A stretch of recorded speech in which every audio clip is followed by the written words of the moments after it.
क्या आपके जीवन में कभी ऐसा हुआ है जब पूरी समर्पण और सारी लगन के साथ आप किसी कार्य में लगे हों और तब अचानक से कोई व्यक्ति या कोई घटना जो हमारे अतीत से जुड़ी है हमारे सामने आ जाती हो और बहुत सी बातें हमारे हृदय में ताजा हो जाती हों, कोई त्रासदी हो, कोई निकट संबंधी की मृत्यु हो, कोई अनचाही परिस्थिति हो और तब हमारा ध्यान उसकी ओर लग जाता है। किसी व्यक्ति की पेंटिंग देखकर, किसी कोई गीत सुनकर, किसी व्यक्ति को याद करके आपको कभी ऐसा अनुभव हुआ होगा। पौलुस ने कुलुस्से के क्षेत्र में 1 वर्ष तक कार्य किया। उस क्षेत्र में उसने कई कलीसियाएं स्थापित की।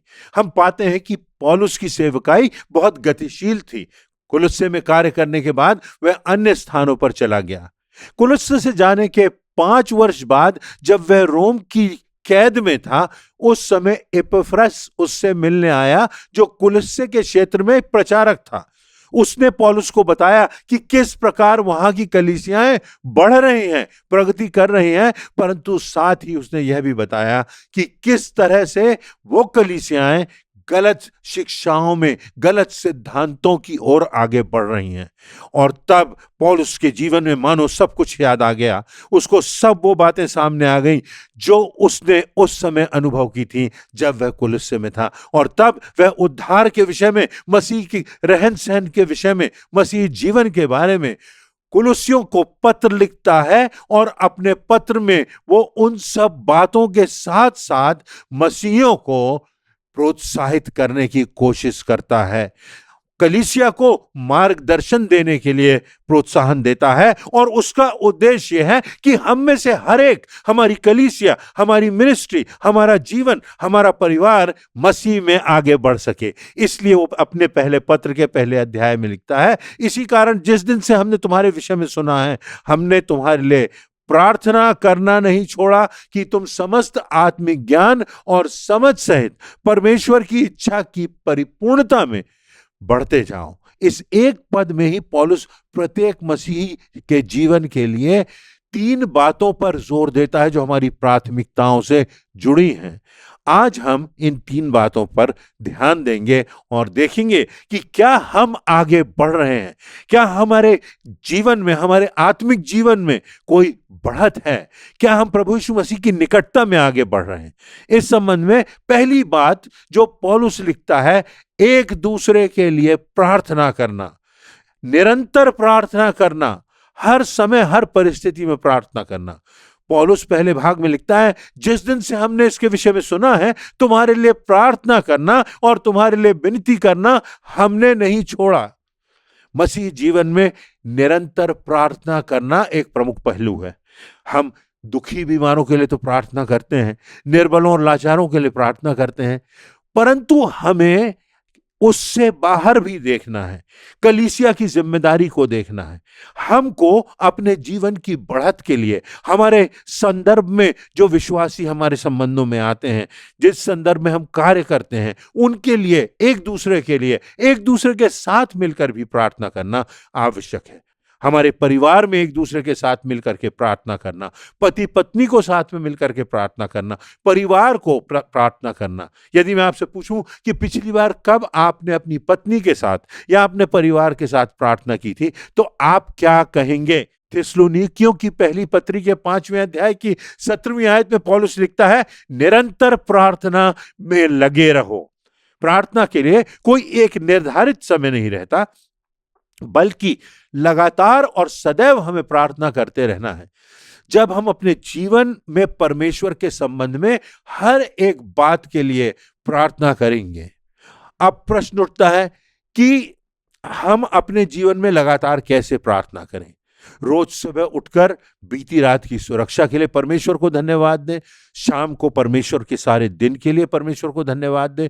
भोजन परमेश्वर की आशीष है, वस्त्र परमेश्वर की आशीष है, हमारा भवन परमेश्वर के लिए आशीष है। जिन लोगों से हम मिलते हैं उनके लिए प्रार्थना करना, जो परिस्थितियां हमारे सामने हैं उनके लिए प्रार्थना करना, जो परिस्थितियां हमारे प्रिय लोगों के साथ हैं उनके लिए प्रार्थना करना, जीवन में जो अच्छी बातें हुई हैं उनके लिए धन्यवाद देना, जीवन में जो कठिन कार्य आगे हैं परमेश्वर की सामर्थ प्राप्त करना और एक अच्छी गवाही अपने जीवन से देना। क्या हम दूसरों के लिए प्रार्थना करते हैं? क्या आपने कभी ऐसे व्यक्ति के लिए प्रार्थना की जो परमेश्वर से दूर है, उसके साथ प्रार्थना की? मेरे साथ कई बार ऐसा हुआ। जब भी मैंने किसी के लिए प्रार्थना की, चाहे वो नई दिल्ली में कोई ड्राइवर हो या कोई भिक्षुक हो या कहीं पर भी कोई कठिन परिस्थिति में हो, अक्सर उसने मुझसे कहा, आज तक हमारे लिए किसी ने इस तरह की प्रार्थना नहीं की। तो क्या जो कार्य हम कर रहे हैं, जो प्रार्थना का हमारा जीवन है, उससे परमेश्वर प्रसन्न है? क्योंकि प्रार्थना के प्रभाव से, जो परमेश्वर का प्रभाव है, बड़े बड़े समंदर दो भागों में बढ़ जाते हैं, बड़े बड़े पहाड़ हट जाते हैं, बहुत से सिंहों के मुख बंद हो जाते हैं। क्या यह कार्य हम निरंतर करते जाते हैं और इसको अपनी व्यक्तिगत जिम्मेदारी समझते हैं? जब हम परमेश्वर के न्याय के सामने खड़े हों तो हम कह सकें कि परमेश्वर, मैंने तेरी महिमा के लिए यह कार्य पूरा किया है, और ना सिर्फ पूरा किया है परंतु अपने कर्तव्य से, तेरी अपेक्षाओं से, तेरे वचन से भी बढ़कर मैंने पूरा किया है इस कार्य को, इस जिम्मेदारी को। जब हम आराम कर रहे हों तो हम परमेश्वर को धन्यवाद दें, जो कहता है वह मुझे हरी हरी चराइयों में ले चलता है। जीवन में आराम और शांति के लिए, जीवन की हरी भरी चराइयों में सुखदायी झरनों के लिए परमेश्वर को धन्यवाद देना। जब हम स्वयं को कमजोर महसूस करते हैं, जब हम समस्याओं और विषमताओं से अपने आप को घेरा हुआ और यहां तक अपने ऊपर हावी होने देते हैं, तब हम प्रार्थना करें, हे परमेश्वर, हमें परीक्षा में न डाल बल्कि बुराई से बचा, अपनी सामर्थ्य दे। प्रार्थना के लिए जरूरी नहीं कि कोई निश्चित स्थान हो या हमें घुटने टेकना अनिवार्य हो या हमारी आंखें बंद हो। हम प्रार्थना कभी भी, कहीं भी, कैसे भी कर सकते हैं। परमेश्वर हमेशा उपलब्ध है हमारी प्रार्थनाओं को सुनने के लिए, और परमेश्वर सच्चे हृदय से, एक टूटे मन से, एक पश्चातापी मन से, एक खराई के जीवन से जब एक प्रार्थना निकलती है तो परमेश्वर उसे सुनता है। हमारा परमेश्वर जीवित परमेश्वर है, और यह तभी संभव है जब हमारा जीवित और मजबूत संबंध परमेश्वर के साथ हो। पवित्र शास्त्र में अनेक बातें हैं जहां परमेश्वर ने लोगों की प्रार्थनाओं के उत्तर दिए हैं। उत्पत्ति की पुस्तक के 20वें अध्याय की 17वीं आयत में लिखा है, इब्राहिम ने यहोवा से प्रार्थना की और परमेश्वर ने अबीमेलेक और उसकी पत्नी और उसकी दासियों को चंगा किया। बाइबल में बहुत से दूसरे लोगों के लिए भी परमेश्वर के सामने लोगों ने प्रार्थनाएं की। दानियेल और यहेजकेल ने इस्राएल के लोगों के लिए प्रार्थना की। मूसा ने अपने भाई हारून के लिए प्रार्थना की। प्रभु यीशु मसीह ने अपने चेलों के लिए प्रार्थना की, और उन लोगों के लिए भी जो प्रभु यीशु मसीह की हत्या में शामिल थे, यहां तक उनके लिए भी प्रभु यीशु मसीह ने प्रार्थना की। पतरस जब कैद में था तब यरूशलेम के लोगों ने उसके लिए प्रार्थना की। हम जो अपने आप को परमेश्वर के लोग कहते हैं, क्या हमारी प्राथमिकता प्रार्थना करना है कि नहीं? क्या हम उस पिता से मांगते हैं कि नहीं? क्या हमारे जीवन में वो निर्भरता जो पिता पर होना चाहिए दिखाई देती है कि नहीं? हमारे प्रार्थना के जीवन से एक महान कार्य होगा, और इसी बात के लिए पौलुस प्रेरित कुलुस्से की कलीसिया को प्रोत्साहित कर रहा है कि ध्यान दो, प्रार्थना की ओर अपना मन लगाओ। जब हम प्रार्थना की ओर अपना मन लगाते हैं तो हम परमेश्वर की ओर अपना मन लगाते हैं, उसकी सामर्थ की ओर अपना मन लगाते हैं, उसकी शांति की ओर अपना मन लगाते हैं, और हमारे हृदयों को अद्भुत शांति का अनुभव होता है। दूसरी बात, पौलुस प्रार्थना करता है कि उन लोगों को आत्मिक ज्ञान की परिपूर्णता प्राप्त करना है। वो ना सिर्फ सांसारिक ज्ञान में बढ़े, परंतु कुलुस्से के लोग आत्मिक ज्ञान में भी बढ़ते जाएं। कुलुस्सियों की पत्री के पहले अध्याय की 9वीं आयत में पौलुस लिखता है, तुम सारे आत्मिक ज्ञान और समझ सहित परमेश्वर की इच्छा की पहचान में परिपूर्ण हो जाओ। प्रश्न यह उठता है कि विश्वासियों को आत्मिक ज्ञान में परिपूर्ण होने के लिए क्या आवश्यकता है? आज जो व्यवधान, जो समस्याएं हमें दिखाई देती हैं, उनका एक प्रमुख कारण यह भी है कि कई बार हम परमेश्वर के वचन को सीखने में रुचि ही नहीं रखते, परमेश्वर के वचन पर ध्यान ही नहीं देते। परंतु यह आवश्यक है कि हम आत्मिकता में आगे बढ़ें, आत्मिक ज्ञान में आगे बढ़ें, परमेश्वर के वचन की समझ में आगे बढ़ें, क्योंकि जब तक हमें यह नहीं मालूम होगा कि परमेश्वर हमसे क्या चाह रहा है, तो हम गलत बात पर ध्यान देंगे, हम गलत रास्ते पर जाएंगे, हम गलत चीजों की ओर, गलत वीडियोस की ओर, गलत पुस्तकों की ओर, गलत सलाहों की ओर, गलत लोगों की बातों की ओर, अफवाहों की ओर अपना ध्यान लगाएंगे। रोमियो के पत्र के 10वें अध्याय के दूसरे पद में लिखा हुआ है, क्योंकि मैं उनकी गवाही देता हूं कि उनको परमेश्वर के लिए धुन रहती है, परंतु बुद्धिमानी के साथ नहीं। धुन तो रहती है, पर बुद्धिमानी अर्थात परमेश्वर के वचन के साथ नहीं। तो आज हमें खुद से यह प्रश्न करना है कि क्या हम आत्मिकता में, आत्मिक ज्ञान में आगे बढ़ रहे हैं? क्या हम परमेश्वर के वचन से, उस स्रोत से जुड़े हुए हैं कि नहीं? यूहन्ना रचित सुसमाचार के 8वें अध्याय की 32वीं आयत में प्रभु यीशु मसीह ने कहा, तुम सत्य को जानोगे और सत्य तुम्हें स्वतंत्र करेगा। मात्र जान लेना ही पर्याप्त नहीं है, परंतु उस बात को मान लेना, उस बात से भर जाना, उस बात से परिपूर्ण हो जाना, उसके अनुसार चलना, उसके नियंत्रण में अपनी जिंदगी को देना, यह प्रमुख बात होती है। अक्सर ऐसा होता तो है कि हम जानते हैं कि यह करना गलत होगा, परंतु संसार की बातों में, आसपास की बातों में, संसार के बुद्धिमत्ता पूर्ण लोगों की सलाहों में हम गलत रास्ते पर चले जाते हैं और उसका दुष्परिणाम हम भोगते हैं, यहां तक कि हमारे अनंत पर उसका असर होता है। तो प्रेरितों के काम की पुस्तक में एक घटना का वर्णन पाया गया है।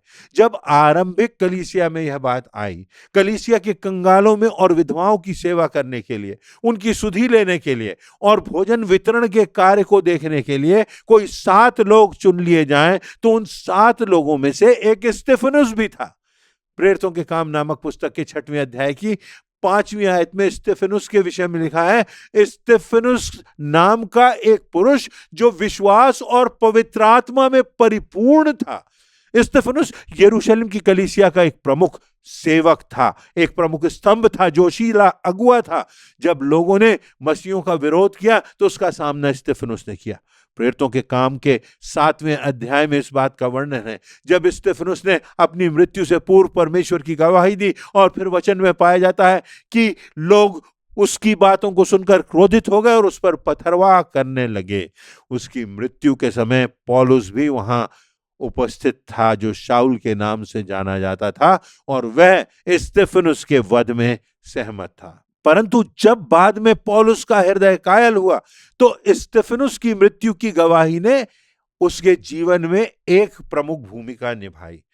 मसीहियों के तौर पर हमारी प्राथमिकता यह होना चाहिए कि हम आत्मिक बातों के ज्ञान में निरंतर आगे बढ़ते जाएं, वचन का अध्ययन करें, वचन का अध्ययन अपने परिवार में करें, अपनी कलीसिया में करें, व्यक्तिगत रूप से स्वयं को, अपने आप को आत्मिक भोजन से बलिष्ठ बनाने के लिए परमेश्वर के वचन का सतत अध्ययन करें और आत्मिक ज्ञान में परिपूर्ण होते जाएं और जानें कि परमेश्वर की दृष्टि में उचित क्या है, भला क्या है, कैसे हमारे जीवन से परमेश्वर की गवाही होगी। तीसरी बात जो हमें इस पत्र में देखने को मिलती है, परमेश्वर की इच्छा को पहचानना। कुलुस्सियों की पत्री के पहले अध्याय की 9वीं आयत के अंतिम भाग में पौलुस लिखता है, परमेश्वर की इच्छा की पहचान में पूर्ण हो जाओ।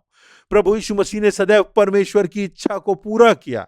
यूहन्ना रचित सुसमाचार के 6वें अध्याय की 38वीं आयत में प्रभु यीशु मसीह कहते हैं, क्योंकि मैं अपनी इच्छा नहीं वरन अपने भेजने वाले की इच्छा पूरी करने के लिए स्वर्ग से उतरा हूं। मत्ती रचित सुसमाचार के 26वें अध्याय की 42वीं आयत के अंतिम भाग में प्रभु यीशु मसीह गेत्सेमनी बाग में प्रार्थना कर रहे हैं और मृत्यु के पूर्व उस मानसिक प्रताड़ना से गुजरते हुए कहते हैं, मेरी नहीं वरन तेरी इच्छा पूरी हो। परमेश्वर की इच्छा प्रमुख है, परमेश्वर की इच्छा प्राथमिक है और इसलिए आवश्यकता इस बात की है कि हम परमेश्वर की इच्छा को जानें। इस प्रश्न के जवाब में कि हम कैसे परमेश्वर की इच्छा को जानें, क्यों इसकी जरूरत है, लिखा हुआ है, जो परमेश्वर की इच्छा पर चलता है वह सदा जीता रहेगा। परमेश्वर की इच्छा यह है कि हम अपने जीवन में, अपनी जिंदगी में उस सच्चे परमेश्वर को पहचाने। यह पहली बात है, उसको हम पहचाने। क्या हम सच्चे परमेश्वर को पहचान रहे हैं? क्या हम उस सृष्टिकर्ता को पहचान रहे हैं? और यदि हम उस सृष्टिकर्ता को पहचानते हैं, जिसने सृष्टि की सृजना की, जिसने हमें जीवन दिया, तो हम उसकी उपासना करेंगे, हम उसकी आराधना करेंगे। तो परमेश्वर को पहचाने, परमेश्वर की आराधना करें और परमेश्वर के वचन में जाएं और देखें हमारे जीवन में परमेश्वर ने हमको कौन सी योग्यताएं दी हैं और किस प्रकार उन योग्यताओं को सदैव उपयोग में लाते हुए हम दूसरों के लिए आशीष का कारण बने। यूहन्ना रचित सुसमाचार के 7वें अध्याय की 17वीं आयत में लिखा है, यदि कोई उसकी इच्छा पर चलना चाहे तो वह स्वयं जान जाएगा यह बातें मेरी ओर से या परमेश्वर की ओर से हैं। ये बातें मेरी ओर से आ रही हैं या परमेश्वर की ओर से आ रही हैं। जब हम उसकी इच्छा पर चलेंगे, जब हम उसके वचनों पर चलेंगे, तो परमेश्वर हम पर इस बात का प्रकाशन करेगा कि उसकी इच्छा कौन सी है, और वो एक डिसर्नमेंट की, सही निर्णय करने की क्षमता हमको अपनी पवित्र आत्मा की अगुवाई में देगा। होशे नबी की पुस्तक के 6वें अध्याय की 3री आयत में लिखा हुआ है, जहां होशे नबी कहता है, आओ ज्ञान की खोज करें, वरन यहोवा के ज्ञान की खोज करें, वरन यहोवा के ज्ञान को यत्न से ढूंढें। इंटेंशनल होकर हम परमेश्वर के ज्ञान को ढूंढें, प्राथमिकता समझकर उसकी पवित्र आत्मा की अगुवाई में हम परमेश्वर के ज्ञान को ढूंढें, क्योंकि यही ज्ञान हमको सही निर्णय करने का, सही मार्ग पर ले जाने का समझ देगा और हमको उसके साथ साथ आगे बढ़ने के लिए रास्ते पर उसके हाथ को थामकर जीवन में चलने के लिए हमारी सहायता करेगा। यूहन्ना रचित सुसमाचार के 16वें अध्याय की 13वीं आयत में लिखा है, परंतु जब वह अर्थात सत्य का आत्मा आएगा तो वह तुम्हें सब सत्य का मार्ग बताएगा, क्योंकि अपनी ओर से कुछ नहीं करेगा, परंतु जो कुछ सुनेगा वही करेगा और आने वाली बातों को तुम पर प्रकट करेगा। ईश्वर की इच्छा पहचानना हम उसके वचन के अध्ययन के द्वारा जान सकते हैं, और उससे आने वाली बातें भी प्रकट होंगी कि हमें अपनी जिंदगी में कैसे आगे बढ़ना है। परमेश्वर की इच्छा क्या है? परमेश्वर की इच्छा है कि हम परमेश्वर को जाने, परमेश्वर की इच्छा है कि हम उसकी आराधना करें, परमेश्वर की इच्छा है कि हम उसके द्वारा दिए गए उद्धार के मार्ग पर चलें, उसके उद्धार को प्राप्त करें। परमेश्वर नहीं चाहता कि कोई नाश हो, परमेश्वर चाहता हर एक को अनंत जीवन मिले, और इसीलिए प्रभु यीशु मसीह संसार में आए कि अपने जीवन के द्वारा परमेश्वरत्व को दिखा सकें और प्रेम और क्षमा और अनुग्रह की आत्मा हम में विकसित कर सकें, हम अपने जीवन में, और उस प्रभु यीशु मसीह के बताए हुए मार्ग पर चलते हुए, जिसने कभी कोई पाप नहीं किया और हमारे पापों की खातिर क्रूस पर मृत्यु भी सह ली, उसकी हत्या की गई, उसको लहू बहाया गया, कि हम उसको जाने, उसको माने और पुनरुत्थान की सामर्थ को देख सकें कि प्रभु का पुनरुत्थान हुआ और हमको बचाने के लिए आज भी वो प्रभु बुला रहा है। मार्ग, सत्य और जीवन प्रभु यीशु मसीह है।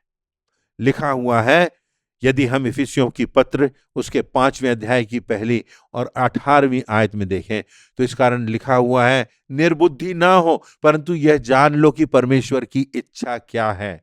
दाखरस पीकर मतवाले ना बनो, क्योंकि इससे लुचपन होता है, परंतु आत्मा से परिपूर्ण होते जाओ। हम प्रभु यीशु मसीह के जीवन को देखें तो उसका जीवन दूसरों के लिए था, उसका जीवन दूसरों को उठाने के लिए था, उसका जीवन दूसरों के लिए आशीष बनने के लिए था, उसका जीवन दूसरों को परमेश्वर की निकटता में लाने के लिए था, उसका जीवन प्रार्थना का जीवन था। उसने अपने चेलों के लिए प्रार्थना की, उसने नगर के लिए प्रार्थना की, उसने अपने सताए जाने वालों के लिए प्रार्थना की, उसने दुश्मनों तक के लिए प्रार्थना की। उसका जीवन आत्मिक बातों से भरा हुआ था। वह जब बातें करता था तो आत्मिक ज्ञान उससे प्रकट होता था, परमेश्वर का ज्ञान उससे प्रकट होता था, और लोग परमेश्वर के मार्ग पर चलने लगते थे। आज हमें स्वयं से प्रश्न करना है कि क्या हमारे जीवन में ये प्राथमिकताएं हैं कि नहीं? हमारा जीवन प्रार्थना का जीवन है कि नहीं? हमारा जीवन आत्मिकता से परिपूर्ण है या सांसारिकता से प्रभावित है? हमारे जीवन में क्या इस बात की निश्चितता है, क्या इस बात के प्रति हम प्रतिबद्ध हैं कि हम परमेश्वर की इच्छा को पूरा करेंगे। पौलुस एक आयत में इस बात के महत्व को स्पष्ट कर देता है कि हमारे जीवन में निरंतर हमें प्रार्थना करना है, निरंतर हमें आत्मिक ज्ञान में बढ़ते जाना है, उसकी समझ में और उसमें परिपूर्ण होने का सतत प्रयास करना है। और जीवन में कैसी भी विषमता हो, कैसी भी परिस्थिति हो, परमेश्वर की इच्छा को प्रमुखता हमें देना है। यही हमारे जीवन को आगे बढ़ाएंगे, यही हमारे जिंदगी में परमेश्वर के प्रकाश को बिखराएंगे, यही हमारे जीवन में हमको आत्मिक रूप से परिपक्व बनाएंगे और एक जीवित जागती हुई गवाही, जागृति की गवाही हमारी जिंदगियों से वो प्रकाशमान होगी, जिससे लोगों के जीवन को उद्धार प्राप्त होगा, जिससे लोगों के जीवन को प्रेरणा मिलेगी, जिससे लोग हमारी जिंदगियों में परमेश्वर के वचन को देख सकेंगे। परमेश्वर इन बातों से आप सबों को आशीष देवे।